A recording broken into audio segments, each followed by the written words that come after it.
On choisit tous des couleurs, que ce soit par habitude, par instinct, ou tout simplement parce qu'on s'est dit tiens, ça irait bien dans ma déco, ou oh, c'est tendance, ou encore ça me va bien.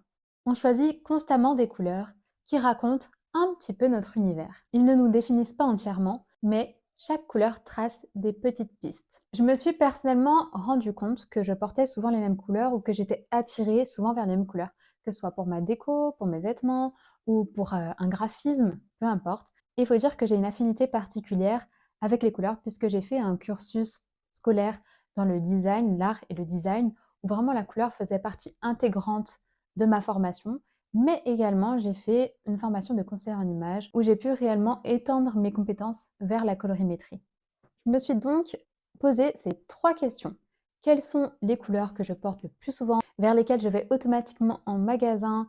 S'il faut réfléchir à une tenue directement, je pense à cette couleur ou ces couleurs. Donc j'ai choisi 3 à 4 couleurs. La deuxième question, c'est quelles sont les couleurs que je porte moins souvent, vers lesquelles je vais aller moins souvent, mais quand même qu'on va retrouver dans ma garde-robe, dans ma déco, etc.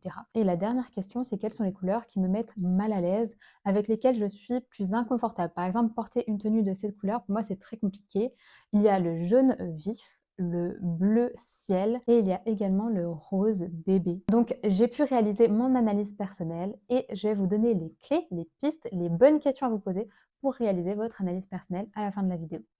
Si vous aimez le bleu, vous cherchez la stabilité, la sérénité et l'équilibre. La couleur de la confiance des personnes fiables, réfléchies, qui aiment les environnements calmes et cohérents. Parlons maintenant du rouge et de ses dérivés. Le rouge, c'est l'intensité, la passion, l'affirmation. Vous assumez pleinement votre présence. Le rose, quant à lui, révèle plus de douceur, une sensibilité affirmée, tandis que le bordeaux traduit une intensité plus mature, plus profonde et plus contrôlée. Le jaune, lui, attire les personnalités créatives, optimistes et curieuses. C'est la couleur de l'esprit ouvert, de la joie, de ceux qui aiment mettre un petit peu plus de lumière dans ce monde, c'est-à-dire dans leur vie et dans la vie des autres. Le jaune moutarde, lui, est plus profond, plus chaleureux, plus terre à terre. Ceux qui l'aiment cherchent souvent une luminosité douce, chaleureuse, moins éclatante, mais tout aussi expressive.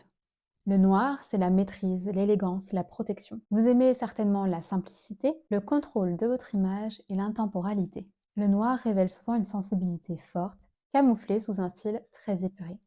Parlons maintenant du blanc.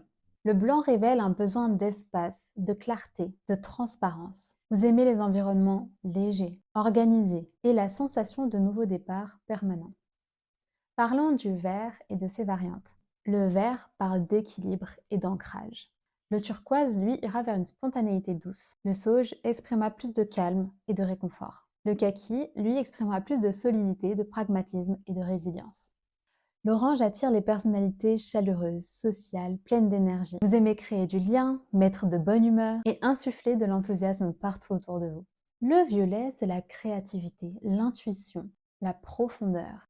C'est la couleur de celles et ceux qui cherchent du sens, de l'originalité, qui n'ont pas peur des émotions complexes. Le marron, il révèle un besoin de stabilité, d'authenticité et de sécurité. Vous aimez le durable, le vrai, le concret. C'est la couleur d'une personnalité ancrée, fiable et mature. Et puis il y a le gris. Le gris, évidemment, c'est la neutralité volontaire. La discrétion élégante, une forme d'équilibre. C'est la couleur de ceux qui observent avant d'agir, qui aiment la sobriété, qui ne cherchent pas la flamboyance, mais la maîtrise. Le beige, l'une de mes couleurs préférées, évoque la douceur, la chaleur naturelle et la subtilité. C'est la couleur de celles et ceux qui aiment les ambiances apaisantes, enveloppantes et qui privilégient le confort élégant à l'excès visuel. Voilà, on arrive à la conclusion. Évidemment, les couleurs ne sont pas un diagnostic, mais ils dessinent quand même, d'une certaine façon, notre manière d'habiter le monde. Et vous alors, quelle couleur vous suit partout? Dites-le moi en commentaire, je suis curieuse de connaître vos palettes. Vous l'avez vu avec mon exemple, on ne choisit pas les couleurs par hasard. Pour ma part, mes couleurs neutres chaudes, comme le beige, le vert, le bordeaux ou encore le marron, montrent que j'aime la douceur, la profondeur. Les couleurs que je porte le moins et celles avec lesquelles je suis moins à l'aise révèlent simplement ce qui ne correspond pas avec mon énergie et à mon esthétique. Alors si vous voulez savoir ce que les vôtres révèlent, prenez 2 minutes pour faire votre propre analyse.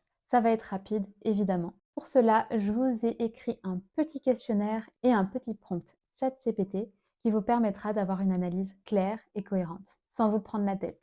Je vous mets donc le prompt en description, vous aurez plus qu'à le copier, coller et le personnaliser évidemment. On se retrouve très vite pour une prochaine vidéo. Ciao!